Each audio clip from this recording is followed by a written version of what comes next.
zibya anakoze mu maraso wavuye aniki basha nkayo nuzutse ngaho ibicumuro no gucungura nabemeye kwizera umutuzi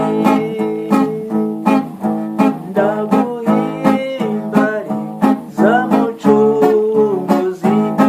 himbazi wangiriye Yesu ukanyoza ibyaha nakoze mu maraso wavuye mbere yabona yaboneye ava mu bikomere byawe kugeza urukundo wankunze nzagushima ndimepfa ndaguhimbariza mucunguzi himbazi wangiriye Yesu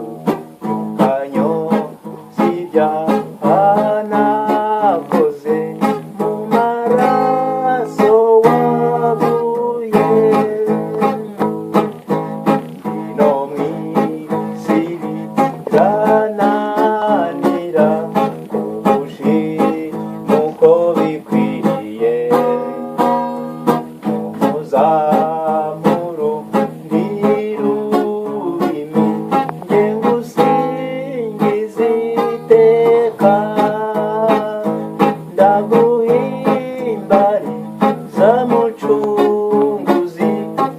himbazi wangiriye Yesu ukanyoza ibyaha